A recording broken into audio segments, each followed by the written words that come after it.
You made a strong point there, and you seem to believe that the Supreme Court judgment in that sense either needs to be reversed or re-looked at or reviewed. Am I correct, ma'am?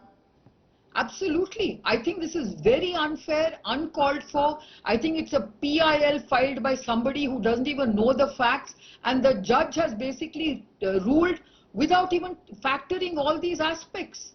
So therefore, if anyone says it's profiteering, they don't realize the ground situation. The ground situation is test, test and test more, and therefore augment your facilities. 4,500 in your view is an amount which the ICMR has set after a great degree of thinking.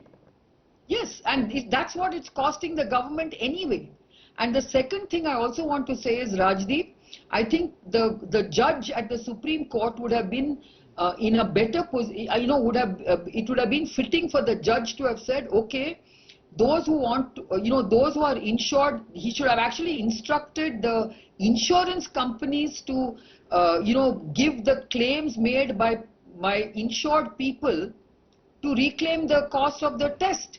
Why are they putting it all on the private sector labs? I don't understand. Ma'am, this brings me to the point that there are a number of issues where fact and fiction seem to be separated. You've seen the pharma sector also very closely over hydroxychloroquine. When India, for example, has decided to reach out to America and Brazil, there were these reports of what will domestic demand do. Now, I speak to a number of domestic manufacturers who say we can cater both to domestic and global demand. Do you feel that these are all opportunities at a time where even the pharma sector can rise to the occasion, just as private test labs can rise to the occasion? And perhaps, we need to start separating the fact from the fiction. Rajdeep, you're absolutely right. There's too much hype. There is too much disconnect between the fact and what is being talked about. I think the pharma sector is absolutely right when it says it can cater to both domestic need and export needs as well. I think we also must understand that in this emergency-like situation where there is a crisis, we have actually been able to leverage a lot of our capabilities. For instance, ventilators. People have come together to see whether they can actually start ramping up ventilator production. You know that the small company in Mysore that was producing maybe a few thousand ventilators a month is now ramping up to producing at least 10,000. And they're confident then in a few months they can actually go beyond that and produce maybe 30,000 ventilators a month. Then you've got a company called Agva, which is, in the north, which is also working with Maruti Suzuki. I understand their ventilators are being tested and they also can produce a large number. So I think ventilator production is going to increase substantially. PPEs, I think we are coming out with PPEs in a large way. Masks, you name it, sanitizers. I mean, I think everyone is coming together to make sure that we are in a state of preparedness. But if you expect everyone to do things free of cost, I think it's not fair. Do you think a small company in Mysuru making ventilators must give all the ventilators free? That's not fair at all. I mean, this is a time when we are facing also an economic, pandemic. And at this time, whatever jobs you can keep alive, whatever livelihoods you can actually keep alive, you should be doing that. You shouldn't be asking companies to downsize and, deprive people of livelihood and jobs. I think that's extremely dangerous. And you think corporate India is ready for this challenge? You think corporate India has recognized that this is a challenge? We know even companies like Mahindra's are planning to get into the ventilator business.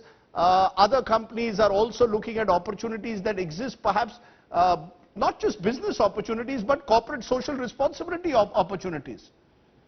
Look, I think, Rajdeep, the private sector has always, unfortunately, been targeted by civil society and by the media. Everything about the private sector is supposed to be about greed and profiteering, which is far from the truth. I think we are the guys who are moving the engines of the economy for the country. And I think this is the time when you have also seen corporate sector coming together saying, let's get together and do things. Let me tell you, CSR funds are being used extensively in addressing a lot of the needs of the migrant labor, the downtrodden, the people at the fringes. We are trying to do as much as we can.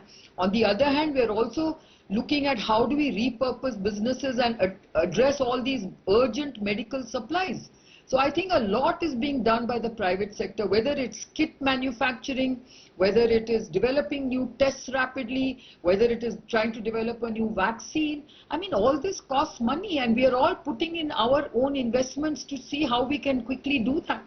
So you're actually saying this is a reset time. This is a reset time to get rid of certain old dogmas. This is a time for private-public partnership and for, in a way, a complete rethink of how business can be done in this country. Look, Rajdeep, business was always done in the right way in the country. We should not be unfair to private sector. That is my contention. Sure. I think you always made private sector a whipping boy. I think, the common man or the Aam Aadmi really has deep mistrust of the private sector, thanks to even the media. And I think this is very unfair. I think private sector has always risen to the challenge. They've always contributed at a time of crisis. And please, please don't, make this into a big, blown out controversy, because it is not. I think everyone is trying to do their best.